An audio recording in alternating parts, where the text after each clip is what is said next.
சொல்லுங்க அப்படின்னா, மந்தவழியில ஒரு டாக்டர் பேர் சொல்லி அங்க போய் கொஞ்சம் பல்ல ஃபைல் பண்ணி ராவிருங்க அப்படின்னா, நாங்க போய் டாக்டர்கிட்ட போய் உட்காந்தாச்சு. காட்டுங்க ஈ எல்லாம் காட்டி அந்த ஒரு சின்ன சக்கரம் வந்துடும். இங்க பல்ல வச்சு தேய்க்கிறாரு. முன்னாடி பவுடரா கொட்டுது.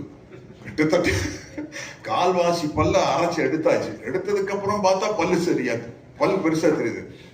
டாக்டர் அது கலை வெறி, நம்ம சினிமா நடிச்சு ஆகணும். டாக்டர் இன்னும் ஓட்டுங்க, டாக்டர் இன்னும் ஓட்டுருக்காங்க. பவுடரா தெரியுது. இனிமே பண்ண முடியாது டாக்டர், பரவாயில்ல டாக்டர், இன்னும் பல்லு பெருசா இருக்கு, இன்னும் கொஞ்சம் அரைச்சு விடுங்க அப்படின்னா, இதுக்கு மேல அரைச்சோம்னா ஐஸ்கிரீம் சாப்பிட முடியாது, சூடா காஃபி சாப்பிட முடியாது, பரவாயில்லையா அப்படின்னாரு. பரவாயில்ல டாக்டர் பண்ணுங்க, இதுக்கு மேல பண்ண மாட்டேன் அப்படின்ட்டு.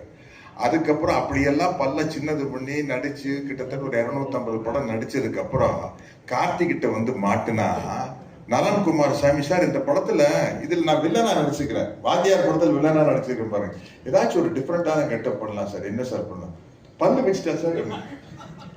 சார் 50 வருஷத்துக்கு முன்னாடி இந்த பல்லு சைஸ் குறைச்சிட்டா சார் நடிக்கவே வந்தேன். பல்லு வைக்கிறதுனா சார் சின்ன பல்லு பாரு, கார்த்திக் எல்லாம் வைக்கலாம், கார்த்திக் வைக்கலாம். கமல் சார் தான் ஃபர்ஸ்ட் வச்சாரு, கல்யாண ராமன் தான் ஃபர்ஸ்ட் கமல் சார் பல்லு வச்சாருன்னா, கமல் சாருக்கு சின்ன பல்லுங்க போது அதுக்கு மேல பிக்ஸ் பண்ணா அந்த பெரிய, நம்மளுக்கு ஏற்கனவே மாட்டு பல்லு மாதிரி இருக்குது, இதுக்கு மேல ஒரு பெரிய பல்ல எப்படி வைக்கிறதுன்னு சொல்லி கேட்டா, இல்ல சார் அது பண்ணிடலான்னு சொல்லி அப்படி ஒரு பல்ல வச்சுட்டு நடிச்சுக்கிறேன்.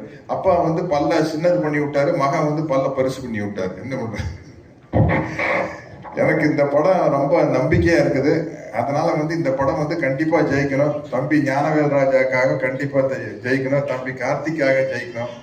தொடர்ந்து வெற்றிகளை கொடுத்துட்டு இருக்காங்க, நல்ல தருணத்துல வருது. நான்